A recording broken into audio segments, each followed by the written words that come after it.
সাইদ মোস্তাফিজ, আমি প্রথমে আপনার কাছে যেতে চাই। আমরা, স্যার আমার থেকে একটু সিনিয়র, তারপরেও আমরা বেশ কিছু আন্দোলন আমরা এই জীবদ্দশায় দেখেছি।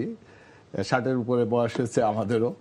তো আমরা দেখেছি যে পাকিস্তান আমলে আমরা স্লোগান শুনতাম আন্দোলনে, তখন বলা হতো যে গোল টেবিলে বসবে যারা, আইয়ুবের দালাল তারা, আইয়ুবের লেজ ধরে স্বর্গে যাব গো।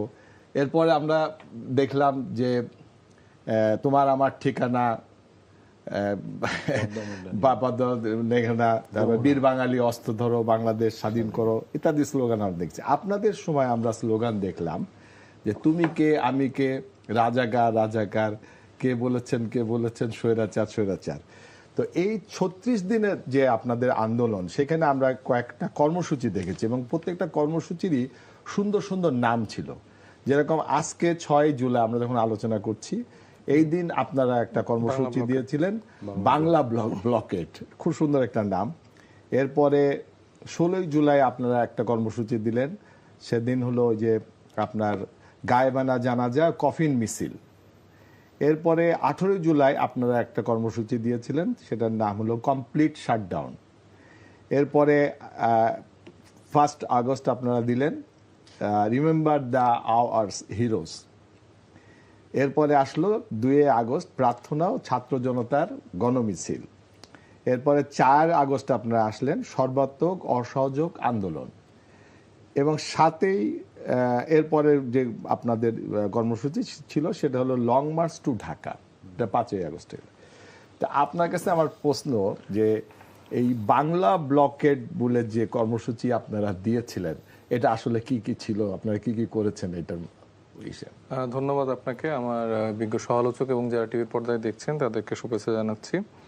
আবার আমাদের জুলাই মাস এসছে এবং জুলাই 24-এ আসলে আমরা এরকম অনেক কিছু সাক্ষী হয়েছি, যেটা আসলে যেই প্রজন্মকে, যেই তরুণ জেনারেশনকে নিয়ে হয়তো বা আপনারা বা আমাদের সিনিয়র যারা আছে তারা হয়তো বা আশাহত হচ্ছিল যে এই জেনারেশন হয়তো কিছু করতে পারবে না।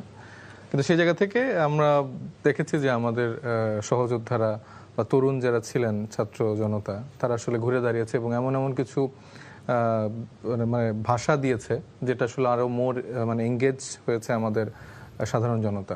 তো আমরা প্রথাগতভাবে তো 17 বছর ধরে বিএনপির আন্দোলন সংগ্রামের কথা আমরা জানি, ত্যাগ তিতিক্ষা তারা করেছে। বাংলাদেশ জামাত ইসলামী বা অন্যান্য ক্রিয়াশীল যেসব রাজনৈতিক দলগুলো ছিল তারাও চেষ্টা করেছে তাদের জায়গা থেকে ফাংশনাল রোল প্লে করার, কিন্তু আদতে আসলে সেভাবে ওইভাবে আসলে ফল বা সেই জায়গাগুলো হয়তো বা করতে পারিনি।